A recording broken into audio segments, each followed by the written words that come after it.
Hello guys, good morning sa inyong lahat. At magluluto ako ngayon ng aming uulamin guys, yung eggplant with chicken mincemeat. Ito na yun guys, oh. Ito yung ilalagay ko sa talong guys. Tingnan nyo mamaya kung paano ko siya ilalagay sa loob ng talong. Ito yung uulamin namin.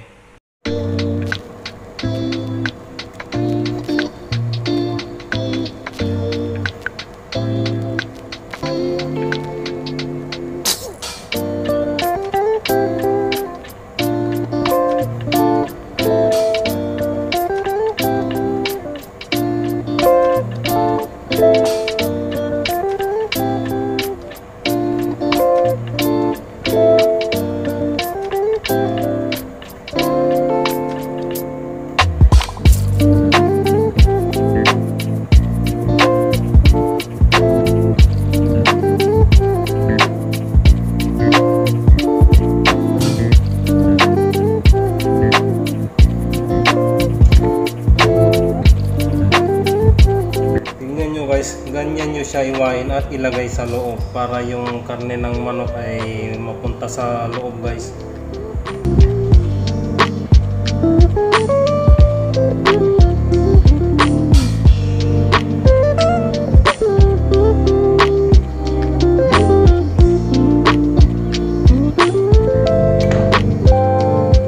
Okay. Yan. Ganyan na siya guys, oh. Yan.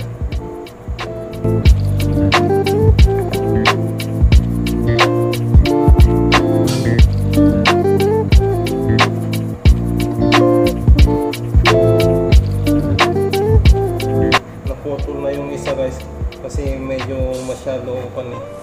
Pero okay lang yun, ma-resolve pa rin yun.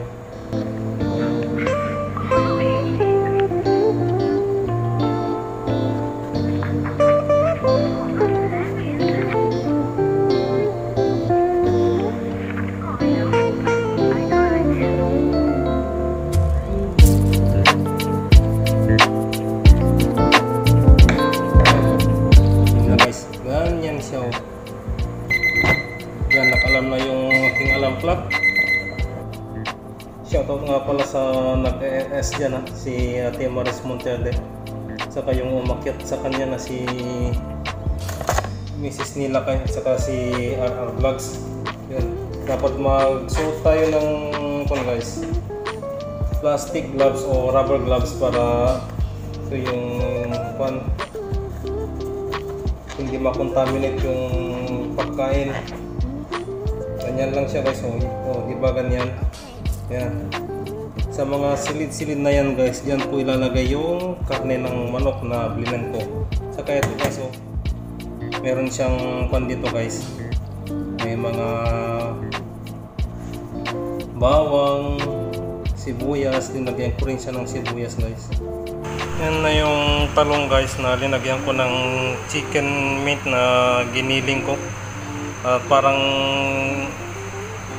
longganisa yung pagkatimpla ng chicken meat guys. At ito pa yung natiraw, madami pa.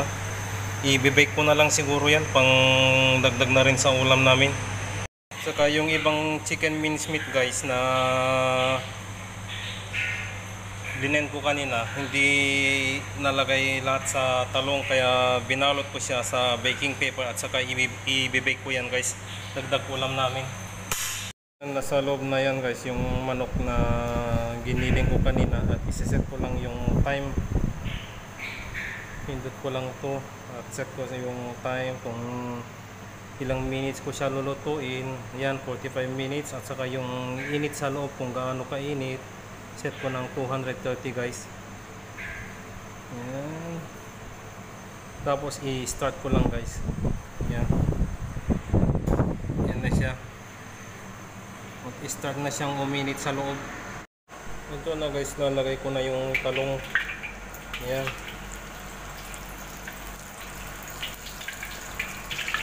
Yan na guys, nalagay ko na yung tatlong talong. Yung isa di ko na ginawa kasi naputol na eh.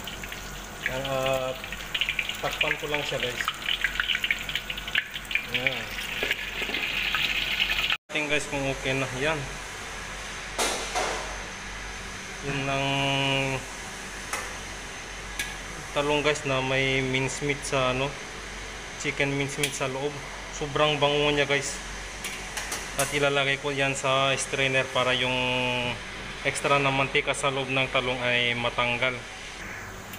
Ayan guys, isasalang ko na sa strainer.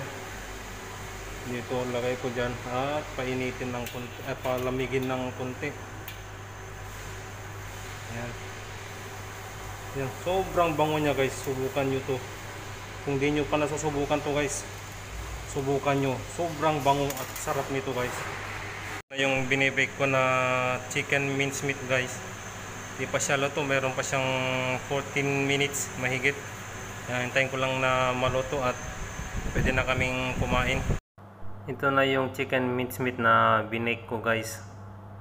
Nice ko lang magpasalamat kay Ate Giselle channel guys. Paki-subscribe ang kanyang channel at paki-bell all na rin para lagi kayong updated sa kanyang i-upload na new videos. At ito yung channel niya guys, Giselle channel. At huwag kalimutang subscribe guys. At shoutout sa iyo Ate Giselle. Salamat sa mga pakulay mo lagi. Thank you. Ayun guys, uwi na naman ako. Tapos na naman yung isang araw na pagtatrabaho. Grabe ang init guys. Sobra, parang 2 PM sa Pinas times na sobrang init. Pero 6:30 pasado na dito guys ng gabi. Dito ako dumaan sa ano, sa dati kong dinaraanan noon. Yan oh. Pag pumapasok ako noon ng umaga, paakyat kasi pataas pababa ito dinaraanan na to. Pero nung nalaman ko na mayroong shortcut, doon ako na lagi dumadaan, hindi na dito. Ayan o, yan. Yan guys, isang lahi lang yung nakatira dyan, mga galing sa Nepal. At pag ano dyan, bibisita ka, bawal yung mag-video o mag-picture dyan sa loob guys. Yan. Ito na, grabe, sobrang init. Pero yung oras pa lang dito, 6:30 pasado ng hapon. Gabi pala. Mamayang 7:30, medyo madilim-dilim na dito. O yan o. Ayan, medyo malapit na ako guys. Pag mabilis ka lang maglakad pauwi, kahit na 5 minutes andun ka na. Pero kung mabagal ka naman, abutin ka siguro ng 15 minutes.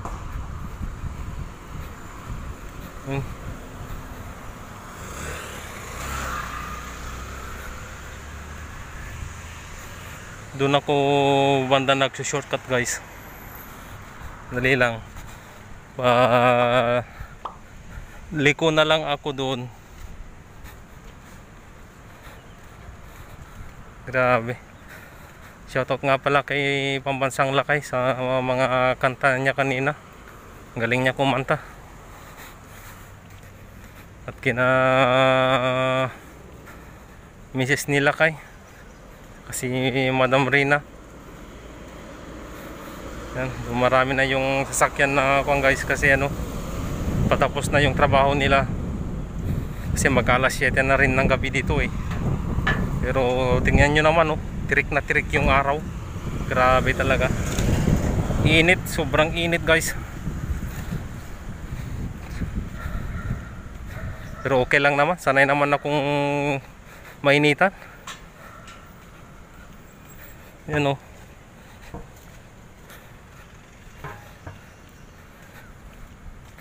Yeah. At dito ako nakatira na address guys, sa Upper Aljounid Lane. Yan. Yan At papasok na ako dito.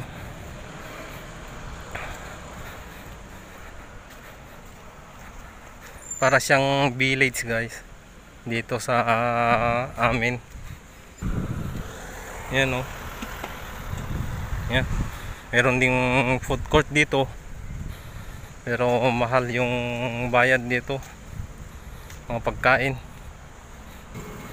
Yan, kung nakikita yung mga flag ng Singapore yan guys, malapit na kasi yung National Day dito, kaya madami nang naglalatag ng mga flag nila. Lahat na sa mga building guys, maglalagay sila ng flag ng Singapore para sa National Day. Yan o, diba? Ang ganda. Yan, tayo yung building, mayroon madami na rin flag ng Singapore. Lapit na ako sa aking inuupahan guys. Yan na yung playground dito sa aming baba. Yan o. Oh. Tingnan nyo yan. Kung napapansin nyo, meron ng isa-isang flag ng Singapore. Pero pag yan, araw na ng National Day dito, lahat yan sa mga dyan, malalagyan ng Singapore flag. Na yung playground. Tapos dito na kami, dito na yung inupahan ko. Mahal yung upa dito guys, halos i-compare mo sa sa peso, halos 15k din. Kaya hanggang doon na lang guys. Peace, I'm out.